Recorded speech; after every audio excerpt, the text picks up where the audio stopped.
Lesson 4.3, equivalent ratios and multiplication tables.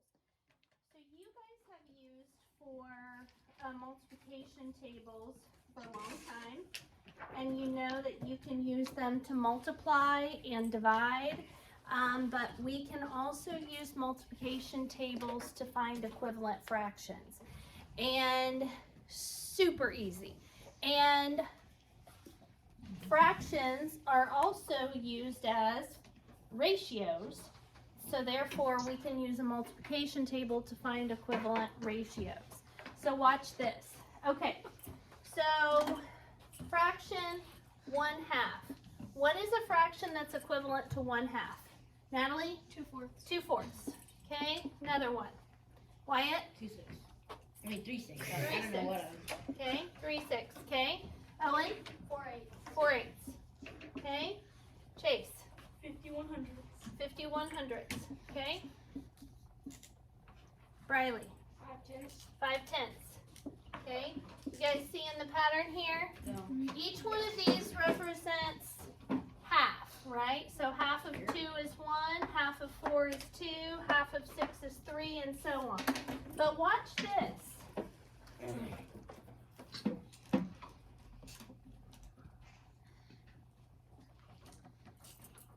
kind of scared. Multiplication table. 1/2, that's 1/2, right? notice. Shh. Look at what's right next to it.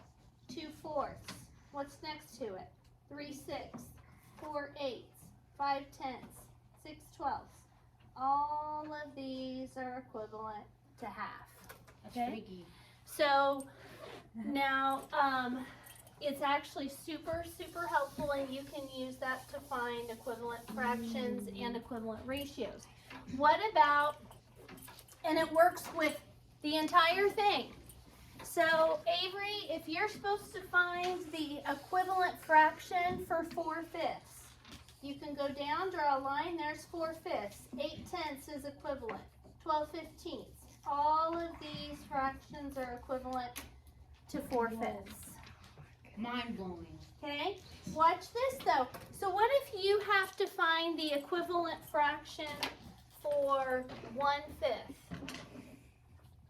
Well, you just look at the two rows. I want to remind you really quick that that rows are side to side. Columns, like pillars, are up and down. Okay, so when you hear the word column, that means vertical. Rows means horizontal. Okay, something to have in your head, because they'll be referring to columns and rows a lot in this assignment. So look here. We've got a 1 here and a 5 here, correct? Okay, and if I'm looking for equivalent fractions or ratios for 1/5, I can highlight, look, I can highlight 1/5. Guess what is equivalent to 1/5? 2/10. 3/15. The possibilities are endless. Now, when you guys were first learning fractions, I showed you a way to find equivalent fractions, and that is to multiply by a form of 1, like 2/2. Remember my whole, if you do it to the top, you do it to the bottom. If you do it to the bottom, you do it to the top.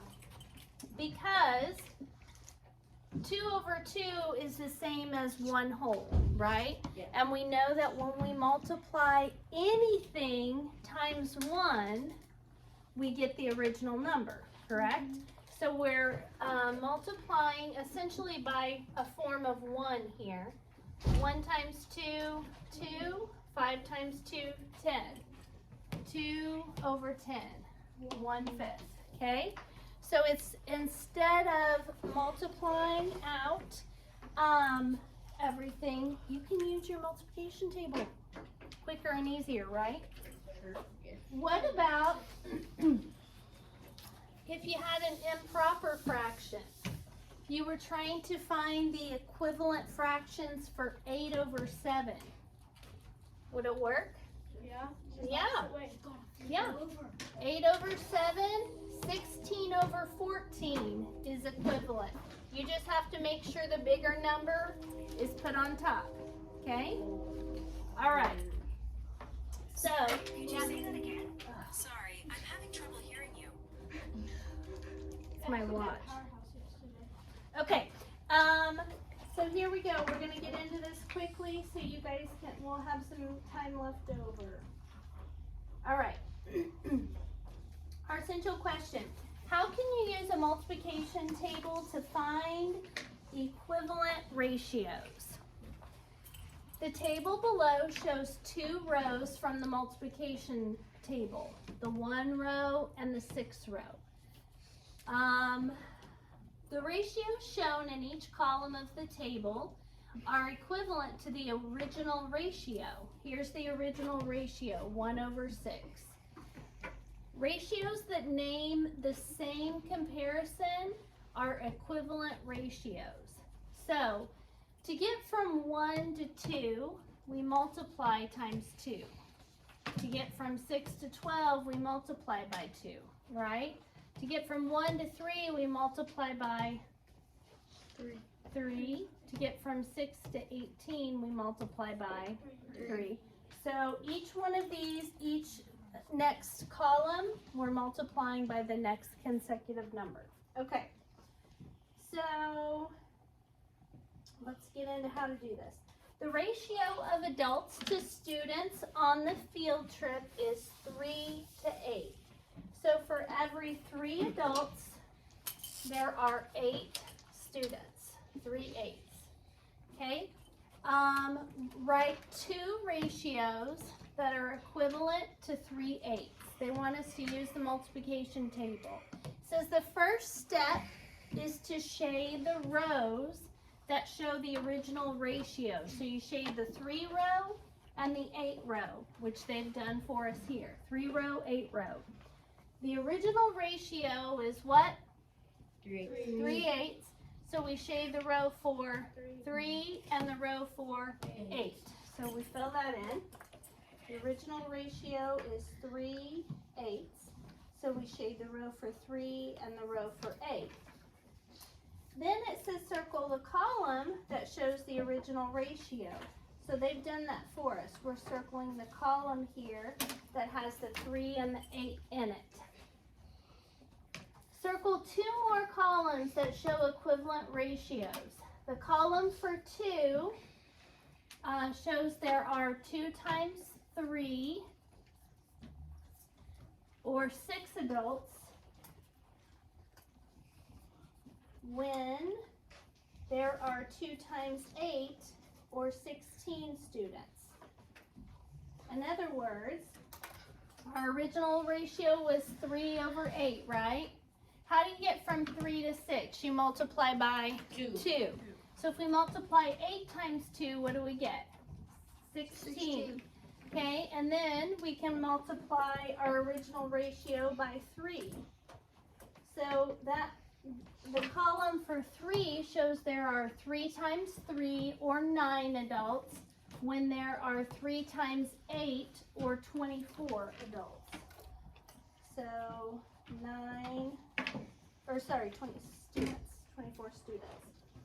So that means that 6 over 16 and 9 over 24 are equivalent to 3 eighths. And we can see that really easy on that multiplication table.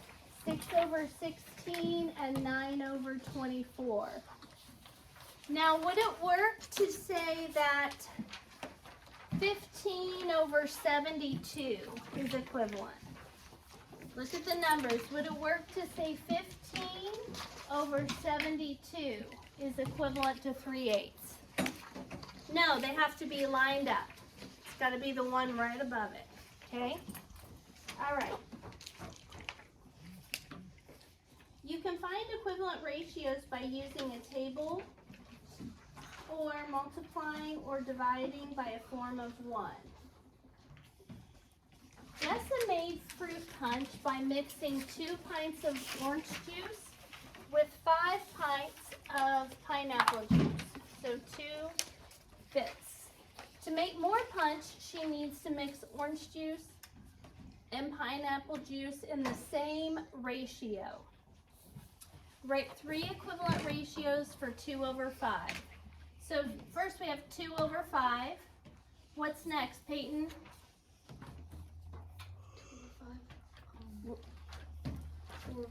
4/10. There you go. 4/10. What's next, Avery? So we've got 2/5, 4/10. 6/15. Very good. 6/15. What's next, Bella? 8/20. 8/20. Very good. And now we can fill in these missing spots. What do you multiply 2 times to get 8? 4. 4. What do you multiply 5 times to get 15? 3.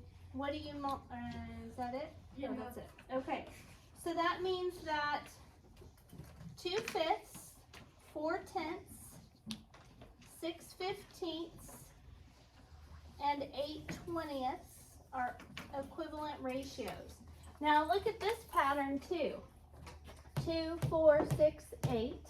Across the top, they're all increasing by 2. Come on, guys, wake up. And on the bottom, 5, 10, 15, 20, they're all increasing by 5. Okay? And look at this. The top were increasing by what? 2. The bottom were increasing by what? 5. See how that works? Okay. All right, multiply or divide by a form of 1. So if we go, if we look at 6/8, is 6/8 in simplest form? No. No. What can you divide both 6 and 8 by, Luke? 2. 2, because they're both Even. even. Very good. So we're going to divide both of these by 2. Okay, 6 divided by 2 equals what? 3. And 8 divided by 2? 4. So if we go back to our multiplication table, I want to show you something real quick about how you can find simplest form. So I showed you how to use a multiplication table, Chase, to find equivalent fractions, but you can also use them to find simplest form. Simplest form are the numbers at the front, like the beginning, okay? So 1/2 is simplest form, 2/3 is simplest form, 3/4, 4/5, 5/6, 6/7. All of those are simplest form. In this case, we have 6/8. So we've got a 6 row and an 8 row, right? But do you see another place on the multiplication table where you see a 6 right above an 8? Owen? The 3 and the 4. The 3 and the 4 row, you see this 6/8 right here? 6/8? Right here, maybe. 6/8. 6/8. What did we find was the simplest form for 6/8? 3/4. 3/4. Oh. Okay, so, okay, so we divided 6 and 8 by 2/2 and got 3/4. We can also multiply 6/8 times a certain number to find an equivalent ratio. So we can multiply by 2 as well. What is 6 times 2? 12. And 8 times 2? 16. So let's go back for a second and look at our multiplication table. So we have 6/8. We had found 3/4. And we had found, what was the other one, 12/16? Yeah. Yeah. So all of those are equivalent. Okay.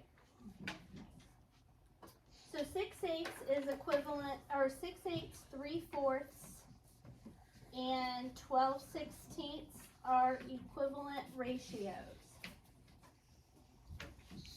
It says error alert. Be sure to multiply or divide the numerator and denominator by the same number.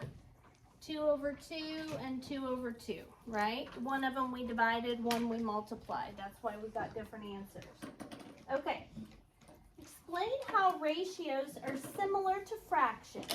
Explain how they are different. So I'm going to have you copy this down. Ratios and fractions both make comparisons by division and can be written with a numerator and denominator. The way they're different is ratios can also be written with the word to or a colon. Copy that down on question number dot next to it. Doesn't have a number. Next to mathematical practice 6. Casey, keep writing. Come on. Okay.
Okay, you guys, most of you have it? Yeah. All right, I'll give you another little bit.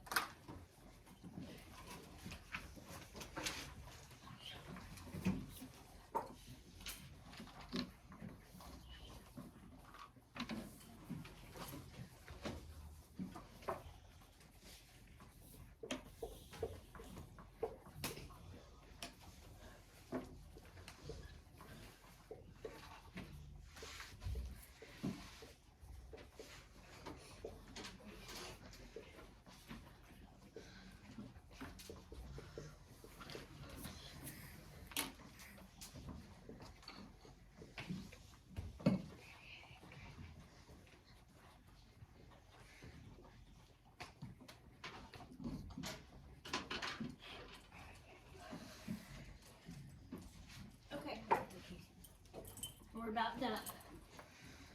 So here is where we do the problems. Okay, write two equivalent ratios. It says use a multiplication table to write two ratios that are equivalent to 4/7. So I'm going to use the 4 row and the 7 row.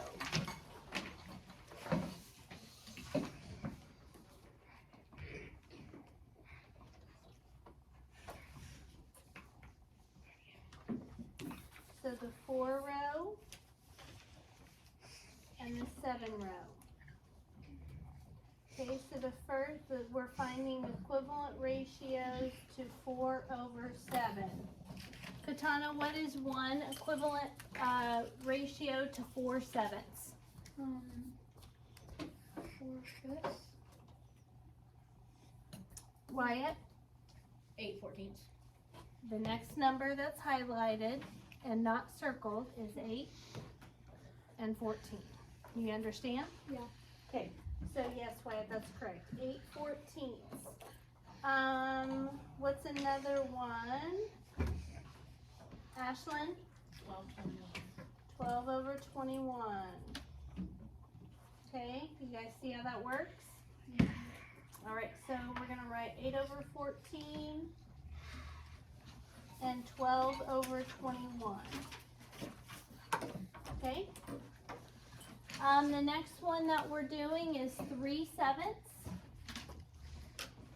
So we're gonna come back to our multiplication table. I'm gonna clear it off and highlight the 3 row and the 7 row. So the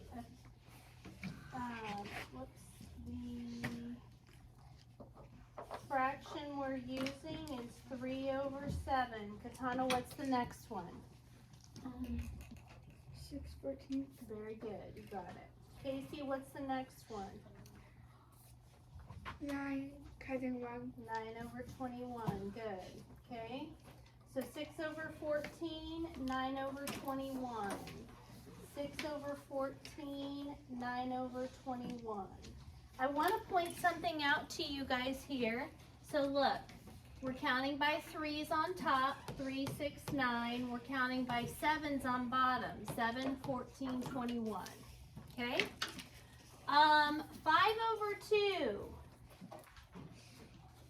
Multiplication table. Erase. And then 5 is going to be the top number, 2 is the bottom number. So we're actually going to need to go this way, right? We start with the 5 and go to the 2. So what is the next comparison, Bailey? 10/4. Beautiful. Ian, what's the next one? 15/6. Very good. So 10/4, 15/6. 10/4, 15/6. And that makes sense because 5, 10, 15, 2, 4, 6. Okay. On this one we have 2/10. And so this is where it gets a little trickier because we have a 2 and a 10 row. And we could, but see how 2/10 is in the middle? So that means that 2/10 is not in simplest form. So what I'm going to look for on my multiplication table is a 2 directly over a 10. Or, so there's 2 and there's 10. It doesn't have to be direct. I don't know why I said that. And then, but look here, I've got a 2 over a 10 as the second number, right? So that means it's not simplest form. So think about this for a second. 2/10, is there something that you can divide both 2 and 10 by? Skylar? 2. And so if we divide by 2, 2 divided by 2 is? 1. And 10 divided by 2? 5. So guess what rows we're going to use? 1 and 5. So we're going to use the 1 row and the 5 row. And I'm going to circle 2 and 10 because that was what it gave me first. I'm also going to circle 1 and 5 because that's simplest form. What else am I going to circle? Casey? 3, 15. Very good. 3 and 15. So if I come back to my paper, I'm going to write 1/5 here and 3/15 here. Okay? So if we look, it goes 1, 2, 3, and then 5, 10, 15. Lots of patterns. Okay. So 4/5. If I go back to my multiplication table, 4 and 5 are directly above each other, which is perfect. So 4, 5. I always like it when they're like that because it's easier. So 4/5. What's the next one, Emma? 12 Honey, where you at? What's the next one? 8/10. 8/10. Avery, what's after 8/10? 12 and 15. There you go. So now we're going to, on our paper, write 4/5 equals 8/10 equals 12/15. Okay? Now we've got to find, we don't have a 30 row on our multiplication table, do we? So we can actually simplify this. So 12/30. What's the greatest common factor of 12 and 30? Get your head up. Riley? 6. 6. Can you divide 12 by 6? Yes. Can you divide 30 by 6? What is 12 divided by 6? 2. What is 30 divided by 6? 5. So let's look at the 2 and the 5 rows. So we erase. Okay, so I'm going to look at the 2 row and the 5 row. Look at this. 12, 30. Not 12, 30. Okay, so what's right before 12 over 30?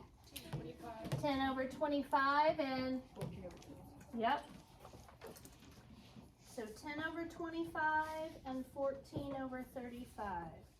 So 10 over 25 equals 1230 equals, what was the other one? 14 over 35? Yeah, okay. 10, 12, 14, 25, 30, 35. We could have also used 2/5. So as long as they're equivalent, they can be bigger, smaller, whatever. Just as long as they're equivalent. Yes. Are there only supposed to be 3 of them? It says find columns, or no, the directions, Katana, say write 2 equivalent ratios. The reason I'm doing 3 is because we're writing 2 that are equivalent to this number. You understand? Mhm. So there will be 3 including this one. Okay. The last one that we have is 2/9. So I'm going to go to my multiplication table and highlight the 2 and the 9 row. So I've got the 2 row and the 9 row. So the first 2 are 2 and 9. What's the next one? Allie. 4 over 18. 4 over 18. And then the next one, Ryan. 6 over 27. Yep. Good. So 4 over 18 and 6 over 27. So equals 4 over 18 and equals 6 over 27. So that's it on that part. I want you to go all the way down to the bottom of that page. We're going to do 14, 15, 16, and 17, and then I'm going to turn you loose. So 2/3 and 8/12. What do you multiply 2 times to get 8? 4. What is 3 times 4? 12. So these 2 are equivalent. We just put equal sign. Okay? What about 8/10 and 6/10? No. Okay? Does that represent the same fraction? No. They're both tenths. Stop. They're both tenth size parts, but they are not equivalent because there's 6 of them and 8 of them. Okay. What do you divide 16 by to get 4? 4. What is 60 divided by 4? 15. So these are equivalent. When you figure out what you multiply or divide by, and then check to see if that works, that same number works on the denominator or numerator, then you're good. What do you multiply 14 times to get 28? 2. How do you? They're both multiples of 7, but you don't multiply by 7. Okay, so 14 times 2 is 28. What's 3 times 2? 6. Not 8, so not equivalent. Okay, so here's your instructions. Right now, listen before you get started, Avery. Right now, you guys are going to finish 8 through 13. And I'm going to come around and check that. When you're done with 8 through 13, I don't want you to have to sit and wait 30 minutes while I'm coming around. So I'm going to let you go on and do all of page 227. which is the very last page. We're gonna skip to 26, I think it is, and do that tomorrow. But all of page 227, after you do these problems, then once you're done with 227, you can get on Reflex or Study Island or Freckle, not Blooket. And I will make my way around and check and make sure you're on the right track. Okay? Any questions?